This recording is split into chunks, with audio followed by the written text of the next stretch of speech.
Any compassionate person will experience some pain when they look around the world and see all the poverty, sickness, strife, and ignorance which permeates our planet. Furthermore, true Christians ache at the knowledge that many people are living hopeless, meaningless lives that will end with them being separated from Jesus forever. Naturally, a true Christian will want to solve all these problems. It is easy for laity, clergy, and missionaries to become overwhelmingly busy in an effort to help as many people as possible and convert them to Christianity. Sometimes it is hard to know what to focus on and what to ignore. Jesus was also surrounded by a massive throng of needy people. He had to make choices. His actions recorded in Luke 9 are a lesson for us on how to handle the never-ending opportunities that we see in our society.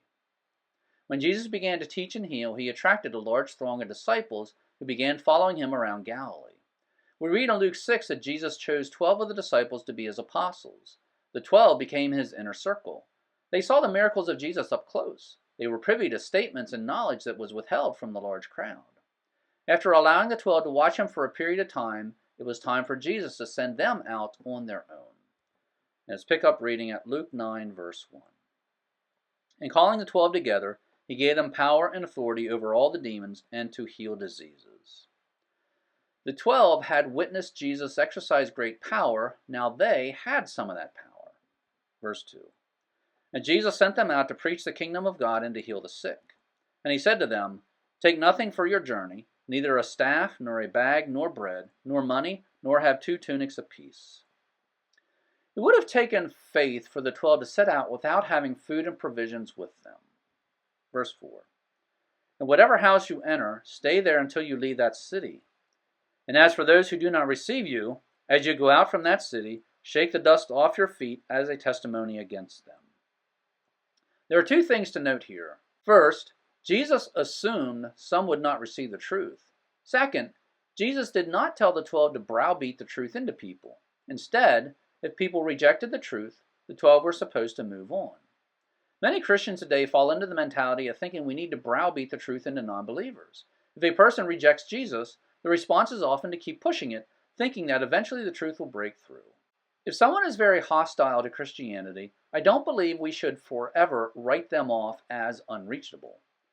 On the other hand, we have to keep in mind that the time we spend sharing the gospel with people who are not interested is time we are not sharing the gospel with people who may be more receptive. Verse 6. And departing, they were going throughout the villages, proclaiming the gospel and healing everywhere. It appears that Jesus wanted them to go out and preach in every village. Thus, if someone rejected the truth, they were supposed to move on so that they were not bogged down in one particular village and derailed from their objective to tell the truth throughout the entire region. Verse 7. Now Herod the Tetrarch heard of all that was happening, and he was greatly perplexed, because it was said by some that John had risen from the dead, and by some that Elijah had appeared, and by others that one of the prophets of old had risen again. And Herod said, I myself had John beheaded, but who is this man about whom I hear such things? And he kept trying to see him. It is interesting that Herod wanted to see Jesus, but was unable to do so. Luke 8:3 tells us the wife of Herod's manager accompanied Jesus as he traveled. Herod had connections. It is almost like Jesus did not want to talk to Herod. Thus, he deliberately avoided him. Verse 10. And when the apostles returned, they recounted to him all that they had done.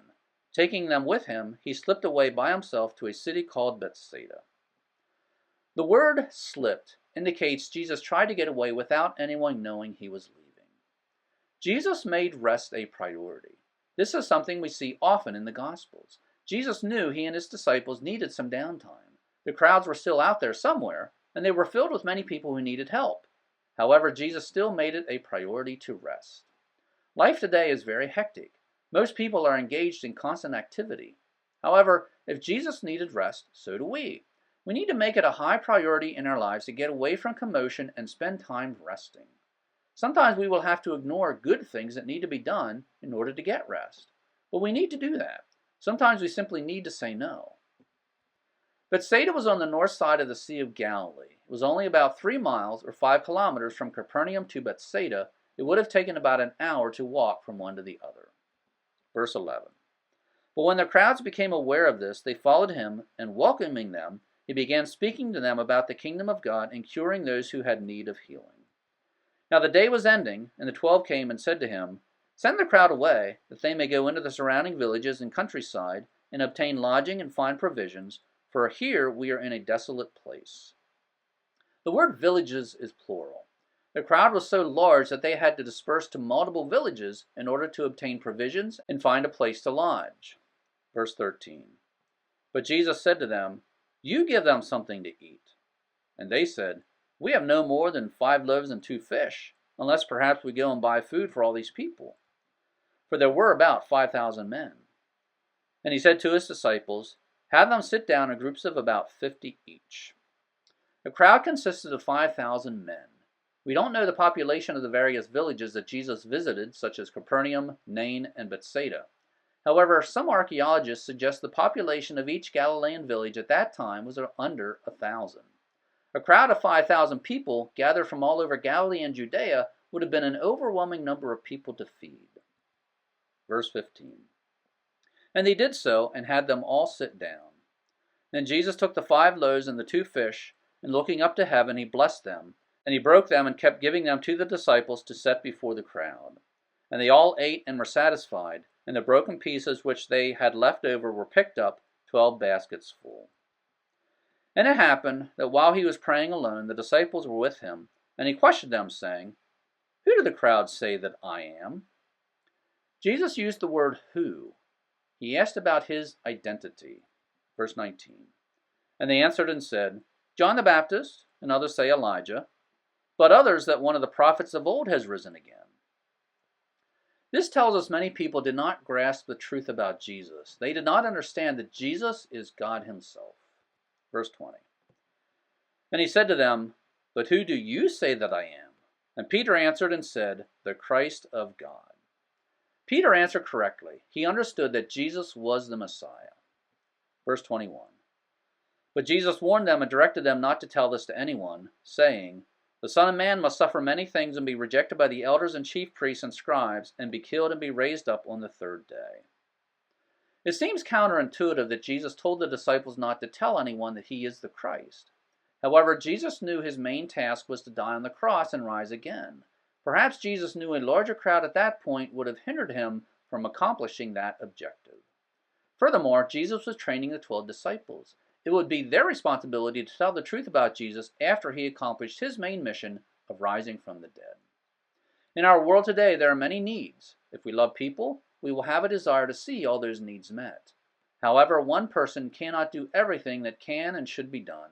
Therefore, just as Jesus passed by some opportunities in order to focus on fulfilling his destiny, so too you and I need to say no to some things in order to focus on what each of us can do best. What specific role did God create you to fill? Thanks for visiting Bible Mountain. If you have already joined my email list, thank you, and please tell others about Bible Mountain. If you have not joined my email list yet, please do so now. In order to join, go to BibleMountain.com, click on subscribe, and that will take you to a page where you can sign up. Your email address will not be sold nor given away. Once again, thanks for visiting Bible Mountain.